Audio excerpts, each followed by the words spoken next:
Hey guys, I'm Paul from Convision, and today I'm presenting the Visiotech VS series professional body camera. We've got two models in this range. This one's the VS2 model, and we also have a new model called the VSX. The major difference between the two models is this one has 32 gigabytes of onboard storage, whereas the VSX model has 64 gigabytes of onboard storage. One of the major features about this camera is its ability to transmit live video and audio back to a monitoring control center. It also has the ability to transmit the GPS tracking of your entire deployed team back to the maps in the control center, and this is going to provide real-time situation awareness of what's happening out in the field. The camera does that by utilizing its onboard 4G or Wi-Fi transmission capability. The camera also has the ability of dynamically switching between Wi-Fi and 4G depending on signal strength. Some of the other features in this camera is its ability to record at full high definition on board. So that's 1080p resolution, and it also has the ability of streaming at 720p resolution back to the control room. The lens is inbuilt into the unit. It's a wide angle 140 degree lens. The battery is going to last over 9 hours, and that's with continuous recording and continuous GPS tracking. Like all our professional body camera range, the VS series has AES-256 encryption built into the unit. This secures the footage in the camera if the camera gets lost or stolen. It also ensures the integrity of the video evidence on the camera if it's ever used in the court of law. Okay, I'm going to start off by talking about the pre-event record mode and the GPS tracking on these cameras. With the pre-event record mode, the idea is the camera is always recording to an internal buffer. We've set this camera up for a 30-second buffer, and when the guys press the record button, this buffer is going to be automatically attached to the front of the recording. And so what's going to happen is you're going to see all the events leading up to the point where the button was pressed. So just to kick off standard record mode on these cameras is a really simple process. Press the record button once. The camera beeps and vibrates to indicate that it started recording. The internal buffer was automatically attached to the front of this recording, so I'm now getting 30 seconds before I press the button on this recording. And the LED indicator, the record indicator on the top of the camera has gone solid red, indicating that the camera's recording. To stop recording, it's the same process, very simple. Press the record button again. The camera gives you a beep and a vibrate feedback to indicate that it stopped recording. And the LED indicator on the top of the camera has gone out. So it's a really easy process to do normal recording.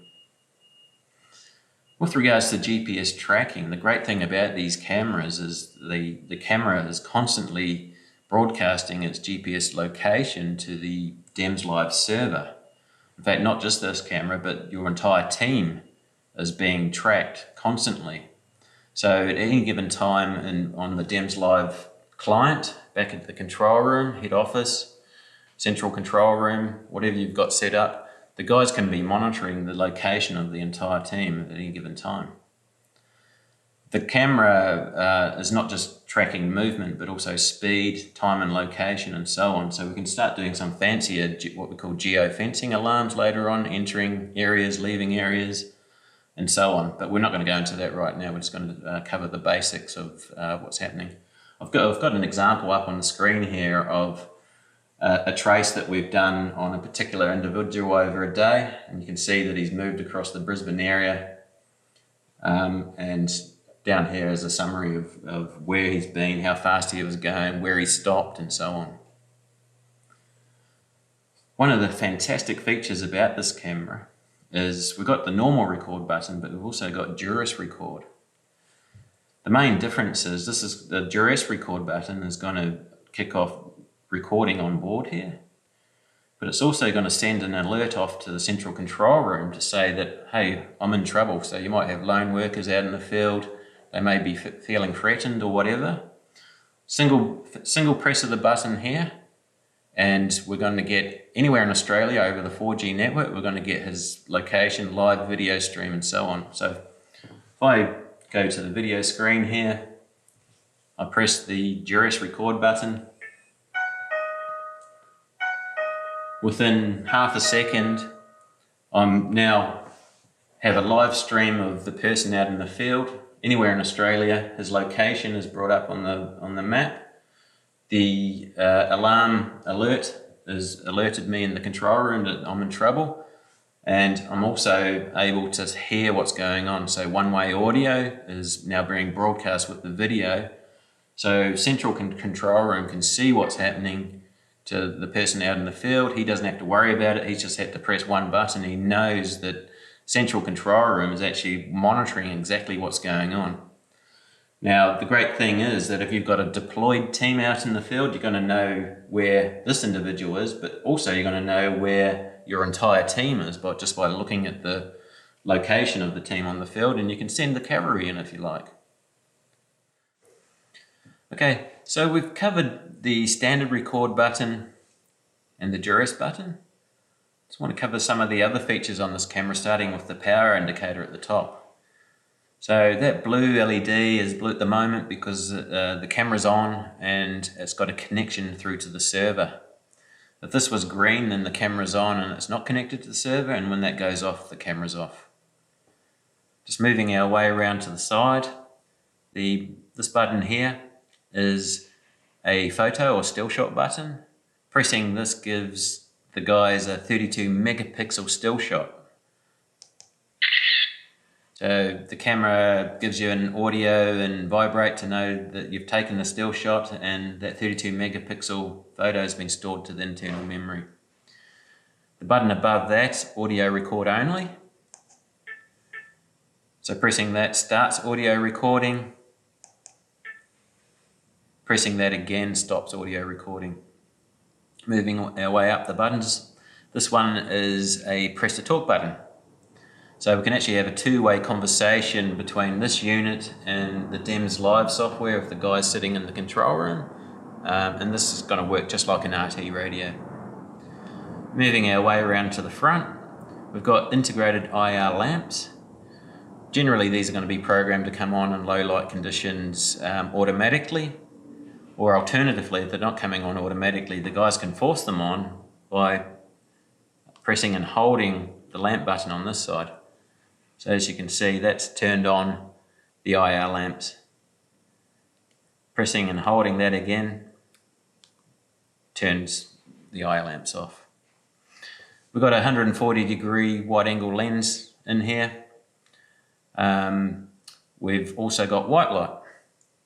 So pressing and holding the camera button here turns on white light. So this is going to work like a torch. So if the guys don't have a torch, they want to see something at night, it's a good little feature. Pressing and holding the photo button for 2 seconds turns that back off again. The other little feature that we have here, we've actually got a laser light. So pressing the lamp button on this side turns the laser light on. This is a great little feature when the guys are vesting up at the start of their shift. They want to know that the camera's pointing in the right direction. They can quickly turn the laser on, make sure it's pointing straight out, and then turn the laser light off. Just moving our way around to the back of the camera now. We've got a 2-inch high-res monitor on the back here. This has some great indicators. So we've got record on and off on the screen here. We've got connection to the server. We've got a 4G indicator with signal strength. We've got a battery indicator, so that's going to tell us that when our battery is going to run flat. We've also got Wi-Fi and GPS connection indicators. Other features can be exposed through these bottom buttons here, like playback. But of course, we need to give the guys access via a password to access these more advanced features.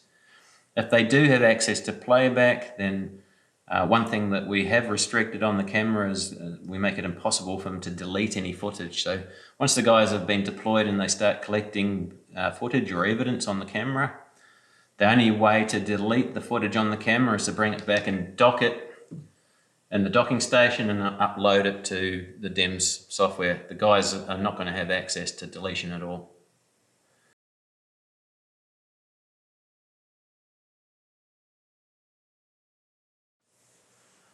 From the camera design perspective, we've made both the VS2 and the VSX models quite a non-intrusive design, particularly the VSX model.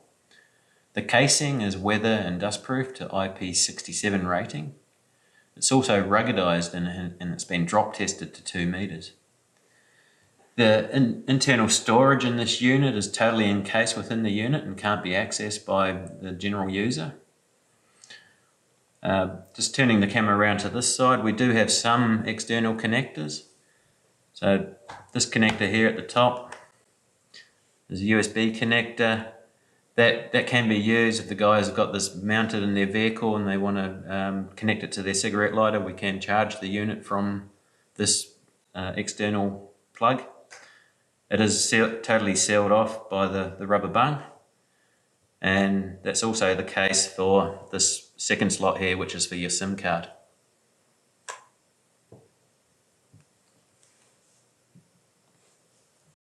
So I just want to quickly cover the docking procedure for these cameras. Currently we have an 8-channel docking station connected to our DEMS docking PC here.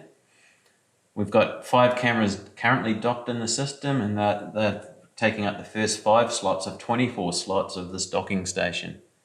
So essentially we can have 3 8-channel docking stations connected to each PC, and you can build the system from there. Essentially you can start adding docking stations across your network, anywhere across the network, and build your system up from there.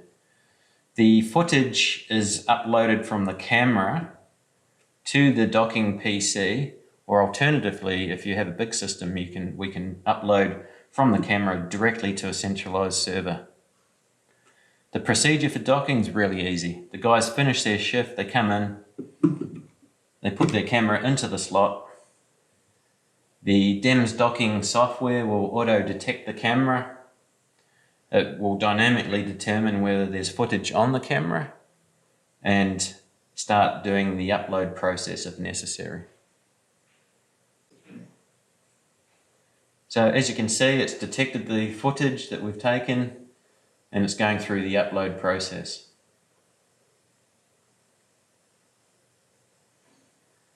Once the upload is finished, the system will tell you that the upload is finished and the camera is then put onto charge.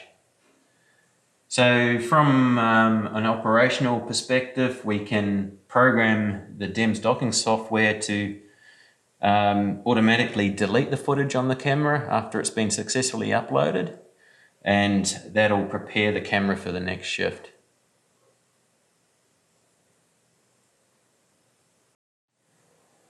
So when the guys want to start the shift, the undocking process is very similar. They come and get their camera, remove it from the slot. The camera turns on and they're ready to roll. So from a mounting perspective, we've got a number of different mounting options. So the one that we have here is an industry standard clip. We call it the quick clip. That attaches to their vest. This is probably one of the more robust clips in the industry, where you actually, once you attach it to your vest, to remove it, you have to rotate the camera 180 degrees to pull it out of the vest. Otherwise, it will not be removed. So if somebody's out in the field and they're trying to rip the camera off the vest, it's not going to come off. Some of the other options we've got different size clips that we can use. We also have in-vehicle mounting, so suction caps onto the windscreen that will attach the body camera to the windscreen of the car. And we also have magnetic clips. So the magnetic clips can be used to attach to vests, or alternatively anything, metal structures, anything.